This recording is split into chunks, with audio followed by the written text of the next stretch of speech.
Les habla Marian de la Fuente. Mientras Nicolás Maduro regresaba esta semana a una corte federal de Nueva York, donde ya tiene una fecha, que es el 1 de junio del 2027, para enfrentar su juicio por esos graves cargos que le atribuye la justicia americana. Otra decisión de Washington está abriendo un debate que ha sorprendido incluso a quienes han respaldado la política de esta administración hacia Venezuela. Y es que el Departamento de Justicia ha pedido a un tribunal federal que reconozca la inmunidad de Delcy Rodríguez como jefe de Estado en ejercicio. De esta forma, la excluye de una demanda presentada por ciudadanos estadounidenses que denunciaron haber sido secuestrados, torturados y detenidos arbitrariamente por este régimen chavista.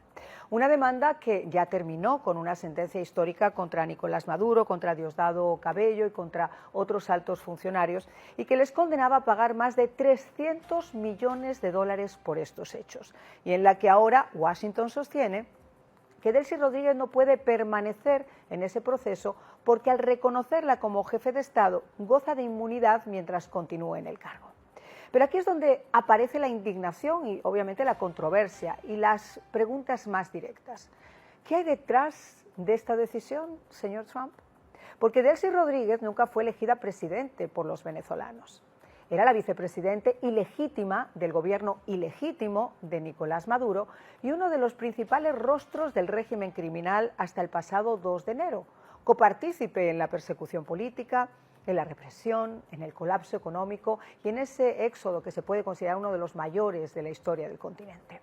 Porque aunque cueste tragarse el huesito y tras la captura de Maduro, el hecho de que asumiera temporalmente la jefatura del Estado dentro de la transición impulsada por Washington era duro.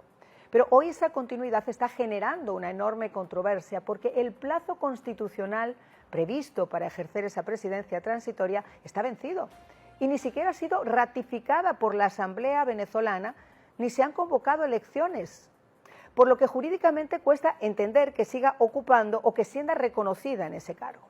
Sin embargo, para Estados Unidos sí continúa siendo la jefe de Estado en ejercicio. ¿Por qué?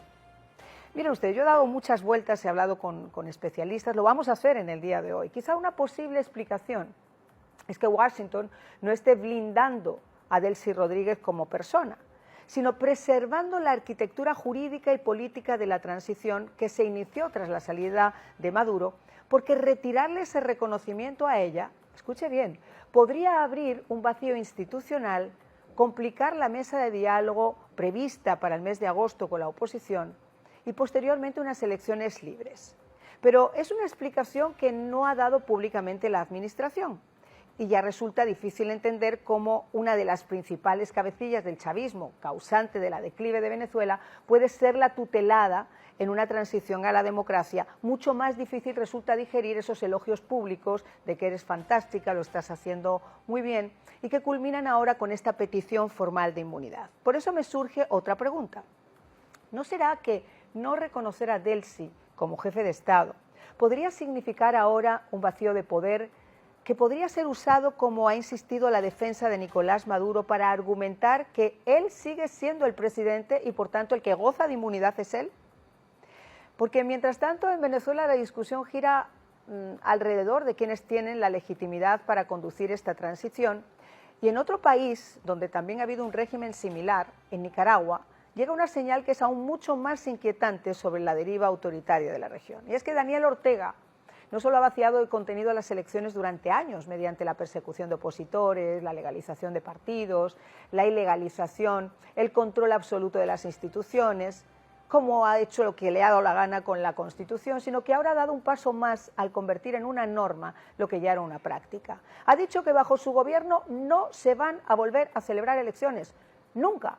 Y ha reconocido además abiertamente que el poder ya no emana del voto, sino de la imposición dictatorial del dúo dinámico, de él y de la Chayo, en el que tanto monta como monta tanto.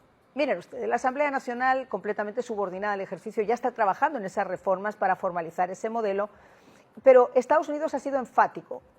Tenemos la vista puesta sobre Nicaragua y no nos vamos a quedar con los brazos cruzados. Estados Unidos lo ha asegurado, lo ha hecho públicamente. Si ustedes ven, son dos formas de ejercer el poder. En Venezuela, con todas sus contradicciones, aún al menos existe una disputa sobre la legitimidad y el camino hacia unas elecciones libres. Pero en Nicaragua el régimen elimina esa discusión de raíz. Y esa es la diferencia fundamental, porque las transiciones pueden ser imperfectas, cuestionables o incluso contradictorias, pero siguen siendo transiciones, mientras mantengan como horizonte unas elecciones y el voto ciudadano. Pero cuando ese horizonte desaparece ya no hay ambigüedades. Lo que queda es un sistema que ha renunciado sin matices a cualquier forma de democracia. Y eso, en el mundo de hoy, no se vale. Comenzamos.